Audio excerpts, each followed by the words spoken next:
नमस्ते, मेरा नाम संदीप है और मैं एस्ट्रोलॉजर नहीं हूँ। मैं एक बार फिर कह देता हूँ, मैं एस्ट्रोलॉजर नहीं हूँ, लेकिन मेरी रुचि एस्ट्रोलॉजी में बहुत है। और जब मैं छोटा था, 6-7 साल का था, तब से एस्ट्रोलॉजी के जो अखबार आते थे ना सुबह-सुबह, आज का राशिफल मैं देखता था और फिर देखते-देखते बड़ा हुआ। कभी भी मेरे मन में ये जिज्ञासा नहीं आई कि मैं भी एस्ट्रोलॉजी सीखूँ या एस्ट्रोलॉजी के बारे में बात करूँ। लेकिन पिछले दिनों मैं मेरे एक दोस्त के गया, उनका नाम अभय रंजन है। उनसे मेरी बात हुई तो उन्होंने कहा कि तुम एस्ट्रोलॉजी पढ़ो, समझो और जानो कि आखिर ये पंडित जी या कोई भी एस्ट्रोलॉजर हमें कैसे बता पाते हैं कि आपकी राशि कौन सी है और आप किस कुंडली के हैं और आपका भविष्यफल क्या होगा।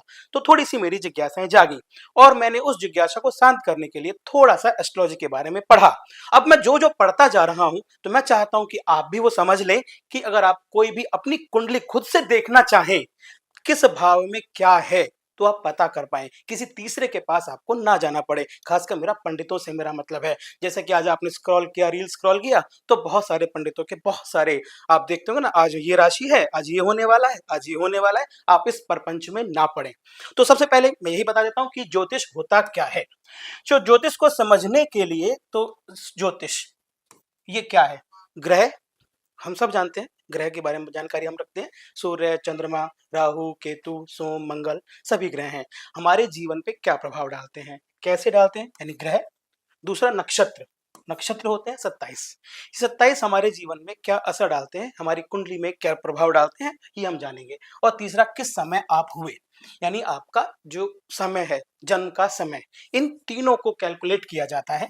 समय, नक्षत्र और ग्रह, इन तीनों को जब कैलकुलेट कर लिया जाता है, जो निष्कर्ष निकलता है वो जिस शास्त्र में बताया गया है वो ज्योतिष शास्त्र है। बहुत सिंपल सा है, यानी ग्रह, नक्षत्र और समय, इन तीनों को कैलकुलेट करो, जो भी निकल के आएगा, निष्कर्ष जो भी निकलेगा वो आपका है। अच्छा, इसमें बेसिकली हम तीन चीजों का और भी ध्यान रखते हैं।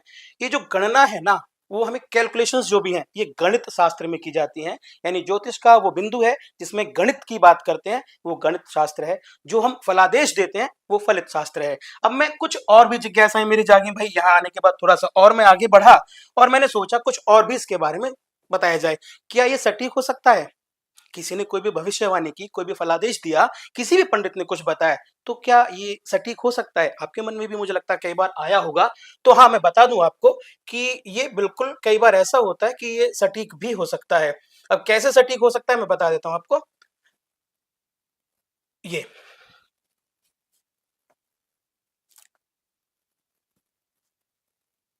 और कैसे ये बतला जा सकता है। ज्योतिष शास्त्र की जब मैं बात कर रहा था तो कर्म, विचार, भाव और संकल्प, ये हर आदमी के अलग अलग होते हैं। किस भाव से आप कोई भी काम कर रहे हो और किस भाव में आपका कौन सा ग्रह है, तो उस भाव के हिसाब से ये बदला जा सकता है या बदल जाता है।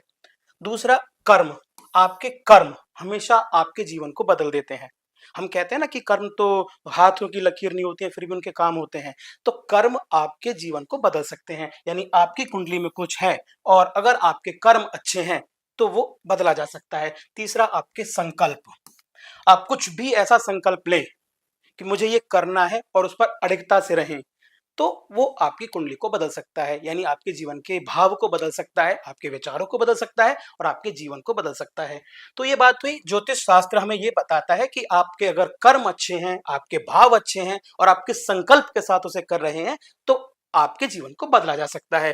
अच्छा, एक चीज और भी आप देखते होंगे, कुछ लोग हमेशा देखते होंगे कि व्यक्तियों के बारे में भविष्यवाणी करते हैं, कुछ लोग घटनाओं के बारे में भविष्यवाणी करते हैं। तो क्या भविष्यवाणी सांसारिक, दूसरा मानवीय हो सकती है? बिल्कुल हो सकती है।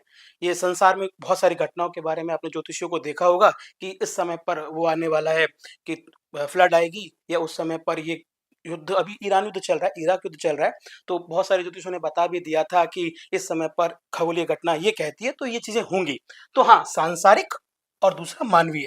मानवीय का मतलब बहुत सारे ज्योतिष आप देखते होंगे कि तुम्हारे जीवन में ये होने वाला है, आज से 10 साल बाद तुम्हारी शादी होगी, आज से 2 साल बाद तुम्हारी नौकरी लगेगी। वो कैसे बता पा रहे हैं? वो इसलिए बता पा रहे हैं क्योंकि ज्योतिष को उन्होंने पढ़ा है और ज्योतिष हमेशा गणनाओं के आधार पर होता है। अगला मैं थोड़ा सा और आगे के चलता हूँ, क्योंकि जिज्ञासाएं हर आदमी की अलग अलग होती हैं, अलग अलग तरीके से वो काम करता है, तो इसीलिए मेरी जिज्ञासाएं और बढ़ी। तो जब ज्योतिष के बारे में बात करते करते फिर मैं आगे भी बढ़ा कि भाई अब ये 12 भाव कौन से हैं और इन 12 भावों को हम लोग कैसे कर सकते हैं। तो ये रहे आपके वो 12 भाव और 12 राशियां, जिनको हम राशि के रूप में जानते हैं, 12 भाव के रूप में जानते हैं और हर भाव अलग-अलग इफ़ेक्ट डालता है। और जैसे आप सुनते होंगे पंडितों को राशिफल देते समय, जैसे देखो मैंने तो सुना था, इसीलिए मेरा मन बढ़ा। और curiosity is the main motivation of research. किसी भी काम को आप अगर करते हैं, तो वो जिज्ञासा ही है, जो आपको आगे तक लेके जाती है। तो मुझे भी ये जिज्ञासा लेकर आगे आई कि मैं आपके सामने और बता पाऊँ कि 12 राशियाँ होती हैं, 1 से ले अरे! ये तो चला गया, कोई बात नहीं, मैं दोबारा ले आता हूँ। तो 1 से लेके 12 राशियाँ होती हैं। ये रही 12 राशियाँ, मेष मेष, ये मेष, वृषभ, मिथुन, कर्क, सिंह। अच्छा, आप एक चीज और नोटिस करें इसी बोर्ड पर, ये अलग-अलग खानों में बने हुए हैं। ये जिस भाव की मैं बात कर रहा था, ये वही भाव हैं। आपका यहाँ मैंने मेष बोल तो दिया, ये पहला भाव दिखा तो दिया। ये पहले भाव यानी आपकी जहां आपका जन्म हुआ, यानी जो आपकी लग्न कुंडली है, इसको लग्न बोलते हैं, यानी जहां पहले भाव को लग्न बोला जाता है। और ये मेष मैंने इसलिए लिखा क्योंकि पहली राशि मेष होती है और मेष राशि यहाँ आ गई, यानी ये मेष राशि का है। आप इसमें अभी इन्वॉल्व मत होइए कि ये मेष राशि का है या 12 है। अभी आपको सिर्फ ये समझना है कि 12 राशियां होती हैं और हर राशि के एक एक भाव होते हैं। अब हर भाव से कुछ ना कुछ देखा जाता है। अभी कोई कहते हैं कि भाई आपकी माता का भाव क्या है, उसमें क्या पैतृक संपत्ति आपको मिलने वाली है, विदेश जाने का भाव कौन सा है, आपको लाभ होने वाला है, प्रॉपर्टी में ये नुकसान होने वाला है। ये इन्हीं भावों के आधार पर देखा जाता है और इन्हीं के कुछ ग्रह स्वामी होते हैं। मान के चलते हैं, मैं कुंभ राशि पर आ जाता हूँ। इसका स्वामी ग्रह शनिदेव हुए, मान के चलते हैं शनिदेव इनके स्वामी ग्रह हैं। अब ये कौन से भाव में आके 11वें भाव में शनि है। अब भाव के हिसाब से ये क्या फल देंगे, ये आपका प्रेडिक्शंस तय करती हैं। तो सीधा सीधा मेरा सवाल ये है कि भाव के अनुसार ही कोई भी राशि अपना फल देती है, किस भाव में कौन सा ग्रह है।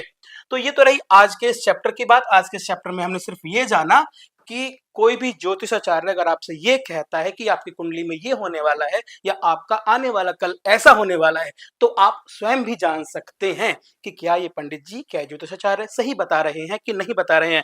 तो अच्छा, एक चीज और बात करते करते मेरे दिमाग में बात ये आई कि भगवान श्री कृष्ण और गीता का संवाद चल रहा था अर्जुन के बात में, तो वो प्रारब्ध की और कर्मों की बात कर रहे थे। तो कर्मों से, भाव से, संकल्प से और विचारों से अपने आने वाले कल को बदला जा सकता है। तो अर्जुन पूछते हैं कि प्रारब्ध ही सब कुछ है, तो कर्म की आवश्यकता क्या है। तो उस टोन में वो बताते हैं, कृष्ण कहते हैं कि कर्म से ही कर्म विधान बना है और कर्म से ही प्रारब्ध बना है।